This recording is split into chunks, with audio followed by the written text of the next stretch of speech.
پاک نے قرآن شریف میں اپنے ذکر کو 10 یا 12 عنوانوں سے ذکر کیا، اور جس طرح اللہ عظیم ہیں، ان کی عظمتوں کا تصور انسانی دماغ سے بہت ورا الورا ہے، ناممکن ہے کہ ان کی عظمت کی اور بڑائی کا تصور کریں۔ اللہ کی اسی لیے حضور پاک صلی اللہ علیہ وسلم فرمایا کہ اللہ کی ذات میں غور نہیں کرنا، گمراہ ہو جاؤ گے، اس کی مخلوقات میں غور کرو۔ ان فی خلق السماوات والارض، اس کی اور تو آج جب آپ اس کی مخلوقات کو دیکھتے ہیں، ایک چھوٹی سی مچھر ہے، وائرس سے لے کر کے ایک سورج تک کو، اور اس سے بڑے سورجوں کو آپ جب دیکھتے ہیں اور جس طرح سے وہ مینیج کر رہے ہیں، تو اللہ کی مخلوق، اللہ کی اس تخلیقات کے اندر اس کی عظمت بڑائی نظر آئی۔ تو جس طرح اللہ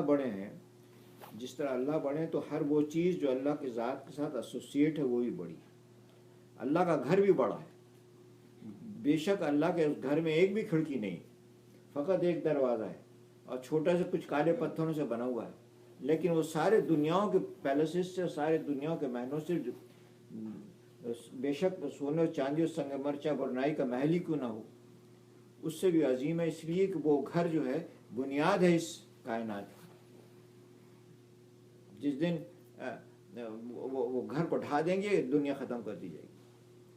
تو اللہ کی نسبت جس چیز سے ہو جائے گی وہ بڑی ہے۔ اللہ کا رسول سب سے بڑے ہیں، اللہ کا کلام سب سے عظیم ہے۔ اسی طریقے سے اللہ نے کہا کہ جس طرح میں عظیم ہوں، اسی طرح میں والا ذکر اللہ اکبر، میرا ذکر ہے وہ بھی بہت، اس کو انڈر اسٹیمیٹ مت کرو۔ چنانچہ یہ کہہ دیا کہ فَإِذَا قَضَيْتُمُ الصَّلَاةَ، جب تو نماز پڑھ لو، فَاذْكُرُوا اللَّهَ قِيَامًا وَقُعُودًا وَعَلَىٰ جُنُوبِهِمْ، تو جاؤ پھر ذکر کرو کھڑے ہوئے، بیٹھے ہوئے، لیٹے ہوئے، یعنی نماز کے ساتھ اللہ کا ذکر ختم نہیں ہوا بلکہ اب شروع ہوا۔ اور دوسری جگہ اللہ تعالیٰ نے فرمایا کہ بے شک اس زمین اور آسمان اور اس کائنات کے اندر جو اس کی تخلیق ہے، اس کے اندر غور کرتے ہیں۔ کون غور کرتے ہیں؟ اولی الالباب، اہل عقل اس پہ غور کرتے ہیں۔ اور پھر آگے اہل عقل کون ہے؟ وہ اہل عقل جو غور کرتے ہیں۔ الذین یذکرون اللہ قیاما وقعودا وعلی جنوبہم، وہ اہل عقل وہ ہیں جو اللہ کا ذکر کرتے ہیں اٹھے بیٹھے اور لیٹے۔ اور پھر سب سے بڑی بات ہے کہ فاذکرونی اذکرکم، اے لوگو تم میرا ذکر کرو تو میں تمہارا ذکر۔ بھئی آپ کا میرا مینشن ہونے لگے وہاں، کیا بڑی بات۔ تو اللہ نے فرمایا کہ روح ہے، تمام عبادتوں کی روح اللہ کا ذکر۔ نماز ایک ڈرل ہے، اگر اللہ کا ذکر اس میں غائب ہو۔ روزہ لغو ہے، بھوکا روزہ یا بھوکا پیاس۔ حج بھاگ دوڑ ہے،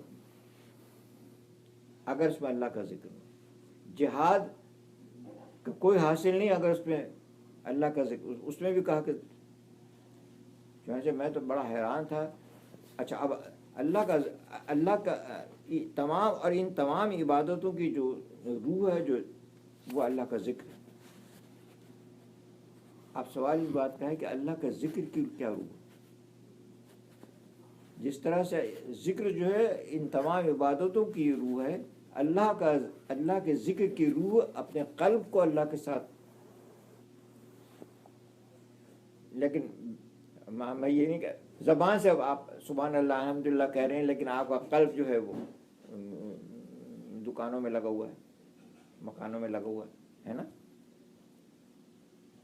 لیکن وہ انہوں نے بزرگوں نے فرمایا کہ یہ بھی بہت غنیمت ہے، یہ بھی بہت غنیمت ہے کہ ذکر سے آپ سبحان اللہ الحمدللہ کہہ رہے ہیں۔ وہ ایک شعر بھی مولانا مثنوی روم میں ہے کہ تمہاری زبان پر تو سبحان اللہ الحمدللہ، تمہارے دل میں گاؤ خر ہے، اپنا مال و مویشی کا تم کو فکر ہے۔ لیکن لوگوں نے، بزرگوں نے کہا کہ یہ بھی بہت غنیمت ہے، کم از کم زبان تو اللہ کے ذکر میں مشغول ہے، دل نہ ہو، لیکن اس کی روح جو ہے وہ دل کے ساتھ اللہ تعالیٰ کی یاد کرنا ہے۔ چنانچہ حدیث شریف میں جو بڑی مشہور حدیث شریف جو کہ حدیث جبرائیل بھی کہتے ہیں، اس میں حضور صلی اللہ علیہ وسلم 3 چیزیں فرمائی کہ ایک ایمان ہے، 3 پورشنز ہیں دین کے، ایک ایمان ہے، ایک اسلام ہے اور ایک احسان ہے۔ ایمان عقیدے کا نام ہے اسلام، روزہ، نماز، حج، زکوٰۃ، حقوق العباد، یہ ان چیزوں کا نام ہے. اور احسان جو ہے انہوں کا احسان کیا ہے؟ تو انہوں کا تو اللہ کی عبادت کر، اس بندگی کر اس طرح کہ گویا تو اللہ کو دیکھ رہا ہے، نہیں تو اللہ، اور نہیں تو کم از کم اللہ تم کو دیکھ. تو اس میں دو چیزیں ہیں، یا تو مشاہدہ ہے یا مراقبہ. اللہ کے ذکر کی روح جو ہے مراقبہ یا مشاہدہ ہم کو حاصل نہیں ہے. مشاہدہ اللہ بہت عظیم حضور پاک صلی اللہ علیہ وسلم کو حاصل تھا، انبیاء علیہ السلام کو تھا، یا اولیاء بہت بڑے جو صحابہ کرام وغیرہ. مراقبہ البتہ ہم وہ کسی درجے میں حاصل ہو سکتا ہے. مراقبہ اسی لیے مراقبے کی جو پریکٹس ہے وہ یہی ہے کہ اللہ کے ذکر میں اپنے قلب سے کرنا. اس لیے قلب میرا دل اور دماغ اللہ کے ذکر میں مشغول نہیں ہے تو پھر وہ اللہ کا ذکر کیا ہوا. تو یہ ایک بڑی بیسک چیز ہے. تو ہم اس لیے جو یہاں مشق کرتے ہیں اس کو انڈر اسٹیمیٹ نہیں کرنا چاہیے. یہ بھی sort of charging your battery for the next 7 days. اللہ تعالیٰ توفیق دے تو ہر روز مراقبہ کرنا چاہیے. وہ that is a pre requisite, کیونکہ جب مراقبہ کی مشق ہوگی پھر نماز کے اندر. اب وہ کہتے ہیں نماز میں دل نہیں لگتا. اگر ہم تو میرے حضرت صاحب کہنے لگے کہ شاید ہم کار میں جا رہے تھے تو اس طرح کی بات ہوئی. میرے ڈاکٹر غلام مصطفیٰ صاحب انہوں نے مجھے سمجھ میں آیا کہ نقش بندی کیوں یہ بات کہتے ہیں. مطلب جو مراقبہ کی مشق کر رہا ہے وہ یہ کیوں کہہ رہا ہے کہ نماز میں اس کا دل نہیں لگتا. تو نماز میں دل لگتا ہے یقیناً. اور اگر آپ مراقبے کی مشق کریں گے تو نماز میں بھی دل لگے گا، کیونکہ آپ ذکر کی روح حاصل، ذکر کی جو روح ہے وہ مراقبہ. تو اللہ تعالیٰ مجھ کو اور پھر اس کی بہت عظیم ذکر کی کیا قسمیں ہیں. ایک اور ایک ذکر ہے جو آپ اپنے جوارح سے، اپنے اعضاء اور جوارح سے کرتے ہیں. اور وہ ذکر ہے حضور صلی اللہ علیہ وسلم کی سنت پہ اپن عمل کرنا. یہ بھی ذکر. آپ غسل خانے میں آپ تشریف لے گئے، آپ نے دعا پڑھ لی اللہم، پہلے آپ نے لیفٹ بایاں پیر داخل کیا، اس بعد آپ نے اللہم نعوذ بک من الخبث والخبائث دعا پڑھی. اب آپ آگے آپ کے پیروں کا اور آپ کے ذکر. ہاں غسل خانے میں جا رہے ہیں، آپ غسل خانے سے باہر نکل رہے ہیں، آپ نے سیدھا پیر باہر نکالا اور غفرانہ کا اللہم پڑھا تو یہ آپ یہ پیروں کا ذکر ہو گیا. کار کے اندر آپ بیٹھے، آپ نے گاڑی سٹارٹ کی، جیسے سٹارٹ کی سبحان اللہ سخر ھذا ما کنا نعمل، یہ آپ کا ذکر. یہ بھی ذکر ہے. نماز بھی ذکر ہے، یعنی یہ بھی ذکر ہے، نماز بھی ذکر ہے، تلاوت بھی ذکر ہے. وہ جس کو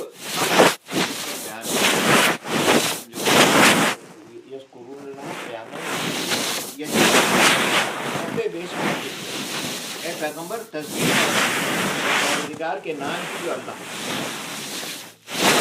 اس میں ربک العظیم، اپنے عظیم پروردگار کے یا اپنے پروردگار کے عظیم نام کی تصویر پڑھو، یعنی اللہ اللہ کرو. اللہ تعالیٰ خود فرمانے یہ ذکر ہے. یہ ایک ایسا ذکر ہے، وہ ذکر تو اسپیسیفک اوکیزنس پر ہے، لیکن یہ اگر اللہ اللہ کا ذکر حاصل ہو جائے تو پھر یہ بہت دیر پائے. آپ بس کے کھڑے ہیں، آپ ریلوے اسٹیشن بیٹھے ہیں، آپ ہوائی جہاز کے انتظار میں بیٹھے ہوئے، آپ ہوائی جہاز میں 16 گھنٹے کی فلائٹ ہے. اب اس سے بہترین موقع مراقبے کا مل ہی نہیں سکتا. آپ کو کہیں جا تو سکتے نہیں ہیں، کوئی باہر جا نہیں سکتے، ہے نا. زیادہ زیادہ بھائی تھوڑا سا ٹہل لیں گے آپ تو بعد میں. اب آپ کو وہاں پر انہوں نے آپ کے وقت گزاری کے لیے انہوں نے وہ فلم لگا دیتے ہیں، وہ آپ کو وہ دے دیتے ہیں کہ آپ اس کو کچھ پیسے دے کر، اب تو یہاں پیسے دینے پڑتے ہیں، وہ دے کر آپ مرضی کی فلم دیکھیں. اور سب سے آسان بات ہے کہ آپ آنکھ بند کر کے اللہ اللہ شروع کر دیں. 2-3 گھنٹے بڑے مزے سے اللہ اللہ ہو جاتا ہے. اور اس کو کرنا ہی پڑے گا، اس لیے کہ جائے گا کہاں. اب آپ یا کوئی آنکھیں بند ہیں، آپ لوگ سمجھ رہے ہیں آپ سو رہے ہیں، آپ اللہ اللہ کر رہے ہیں، اس سے بہترین تو یہ ذکر یہ، اور اس سے جب یہ چیز حاصل ہو جائے گی تو آپ دیکھیں گے کہ نماز کے اندر جو وسوسے آتے ہیں وہ غائب ہو جائیں گے، نماز آپ کی کوالٹی اور نماز آپ کی۔ اب اس کے اندر کئی اب اس میں نے آپ سے جیسے بتایا تھا ذکر کے اور بھی دو طریقے، زبان سے بھی ذکر ہوتا ہے، ذکر لسانی، ذکر جہری ہے یا ذکر خفی ہے، زبان سے زور سے بھی ذکر کرتے ہیں کچھ اور وہ مشق کرتے ہیں، اور دھیرے بھی کرتے ہیں، اور ایک ذکر قلب۔ اب ذکر لسانی میں بہت سارے اذکار ہیں، کوئی کہے گا قرآن مجید کی تلاوت، تو اس میں کوئی شک نہیں، قرآن مجید کی تلاوت جو ہے سب سے اعلیٰ ذکر ہے، اس لیے کہ حضرت امام احمد بن حنبل نے کو رویت ہوئی اللہ تعالیٰ کی، انہوں نے اللہ کو خواب میں دیکھا، جس طرح بھی دیکھا، جو بھی جس طرح صورت رہی ہوگی، تو انہوں نے اللہ تعالیٰ نے پوچھا کہ آپ سے قرب حاصل کرنے کا کیا طریقہ، اس لیے کہ سب سے بڑی بات تو اللہ سے قرب حاصل ہے، تاکہ میں جب ہم قبر میں رکھے جائیں تو فرشتے ہی بیہو کریں آپ سے قبر، تو بھی اللہ والا ہے اس کو، تو اللہ وہاں سے جواب آیا کہ اے احمد تو میرا کلام، میرے کلام کی تلاوت کر، قرآن مجید۔ تو انہوں نے حضرت امام احمد بن حنبل نے پوچھا کہ اللہ یہ سمجھ کر یا بغیر سمجھے؟ انہوں نے کہا دونوں حالت ہو، تو سمجھ کے پڑھے گا تب بھی میرا قرب حاصل ہوگا، اور بغیر سمجھے پڑھے گا تب بھی میرا قرب۔ تلاوت بذات خود کیا سمجھے یا نہ سمجھے، سمجھنے سے بہت اچھا ہے۔ پھر اس کے بعد اور کون سا ذکر ہے؟ افضل الذکر لا الہ الا اللہ، جس نے 300 بار ہر روز، جس اب دیکھ کتنے آسان سی بات ہے، جس نے 300 بار ذکر کیا اللہ تعالیٰ کا، قیامت کے دن اس کو اٹھایا جائے گا تو اس کا چہرہ 14 چاند کی طرح چمک رہا ہوگا۔ 300 مرتبہ لا الہ الا اللہ محمد رسول اللہ پڑھنے میں کتنی دیر لگتی ہے آپ مجھ کو بتائیں، لیکن اس کی قیامت ہے نا، افضل الذکر لا الہ۔ پھر اس کے بعد استغفار، قل استغفروا ربکم، نوح علیہ السلام نے کہا تھا واستغفروا ربکم توبوا الیہ انہ کان غفارا، اے لوگو اللہ سے مغفرت چاہو، وہ بڑے معاف کرنے والے ہیں، یرسل علیکم سماء مدرارا، وہ تم پہ بارش برسا دے گا رحمت کی، وہ تم کو مال اور اولاد سے تمہاری مدد کر دے گا، وہ تمہارے باغوں کے اندر نہریں جاری کر دے گا، یہ استغفار۔ پھر اور اس کے علاوہ کلمہ تمجید ہے، اور سب سے بڑی چیز درود شریف۔ درود شریف کے اتنے زیادہ فضائل ہیں کہ at the end of the day میں نے یہ سوچا کہ یار یہ درود شریف کو پکڑ لیں، اس لیے کہ اس میں کسی سے پوچھنے کی بھی ضرورت نہیں، آپ اگر 1000 بار پڑھیں تو بھی، 2000 بار پڑھیں تو بھی، اور آج کے متعلق اپنے شیخ سے ضرور معلوم کرنا چاہیے، لیکن درود شریف ایک ایسی چیز ہے جس کو، اور اس کے بڑے فضائل، بڑے واقعات اس کے ہیں کہ اللہ تعالیٰ نے درود پڑھنے والوں کو کس طرح سے کیا، یہ ساری چیزیں ذکر لسانی ہیں، اور پھر اس کے اوپر مراقبہ ہے جو ہم لوگ کرتے ہیں۔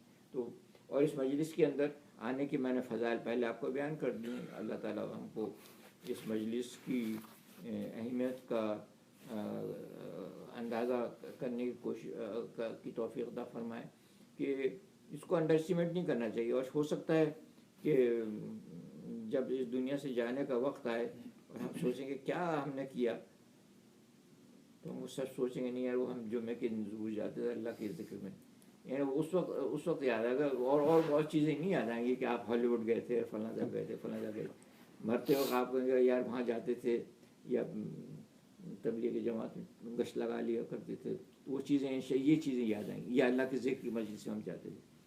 الحمدللہ اللہ تعالیٰ ہمارے کو اس ذکر کے کرنے کی توفیق نصیب فرمائے، وآخر الحمدللہ رب العالمین۔